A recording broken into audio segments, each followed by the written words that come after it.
Gandang araw sa inyong lahat.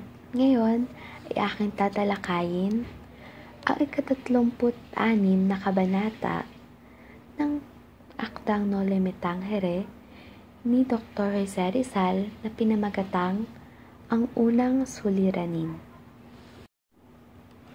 Dumating ng walang abiso ang Kapitan General sa bayan nila Kapitan Tiago, dahilan upang magmadali ang lahat sa paghahanda para sa kanyang pagdating.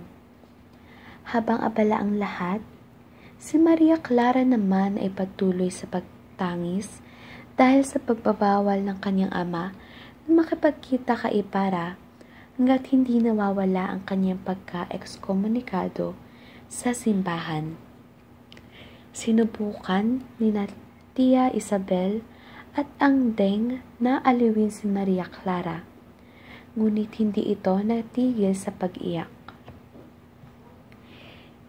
Iminungkahi ni Tia Isabel na sumulat sila sa Papa at magbigay ng malaking halaga upang mapawalang bisa ang pagka-ekskomunikasyon kay Ibarra, habang si Andeng naman ay nagpresenta na gagawa ng paraan upang magkausap ang magkasintahan.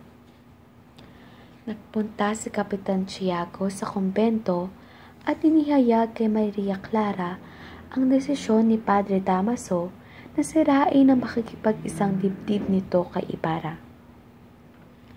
Dagdag pa rito, ipinag-utos ni Padre Sibila na huwag nang tanggapin si Ibarra sa kanilang tahanan at sinabing ang kapalit ng pagbayad ng utang na 50,000 piso ay kamatayan ng kaluluwa sa impyerno.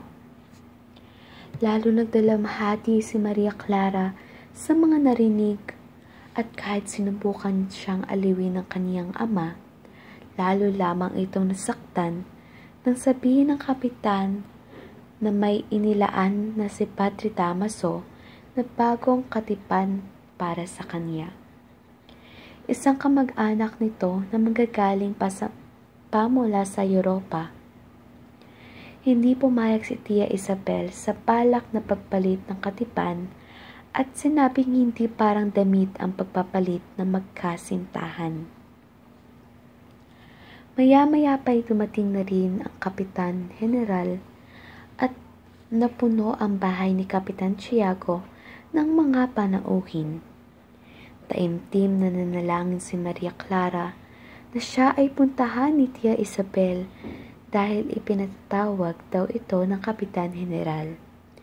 Pagdakay sumunod naman ang dalaga. Para sa tauhan sa kabanatang ito, unahin natin si Maria Clara na siyang kasintahan ni Ibarra, labis na nagdadamdam at nagdalamhati dahil sa pagkahiwalay sa kanyang minamahal. Ibarra, ang kasintahan ni Maria Clara na naging ekskomunikado sa simbahan.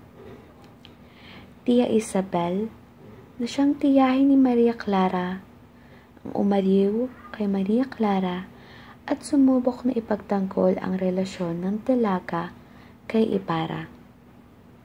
Andeng, isang tagapagsilbi sa bahay ni Kapitan Tiago na siyang nagpresenta na gagawa ng paraan upang magkausap si Maria Clara at Ibarra. Kapitan Tiago, ang ama ni Maria Clara na nag-utos na huwag na makipagkita kay Maria, si Ibarra at pumayag na sirain ang kanilang pagkikipag-isang dibdib. Padre Damaso, ang pari na nagpasya na sirain ang pakikipag-isang dibdib ni Maria Clara kay Ibarra. Si Padre Sibila o Sibila, isang pari na nag-utos na huwag nang tanggapin si Ibarra sa tahanan ni na Kapitan Tiago. Kapitan General, mataas na opisyal ng pamahalaan na dumating sa bahay ni Kapitan Tiago bilang panauhin.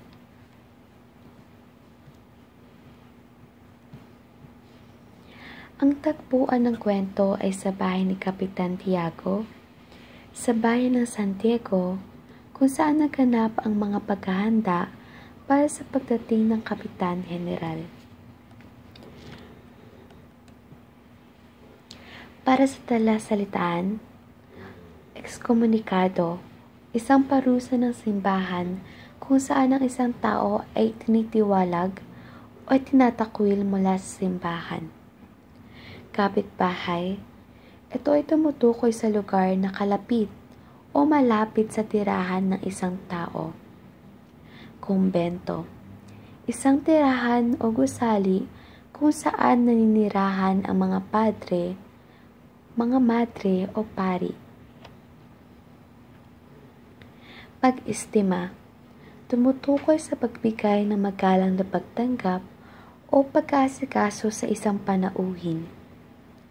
Para sa huli, panauhin ay isang bisita o taong dumadalaw sa isang lugar na tinatawag namang visitor sa wikang Ingles. Para sa mga aral, unahin na natin.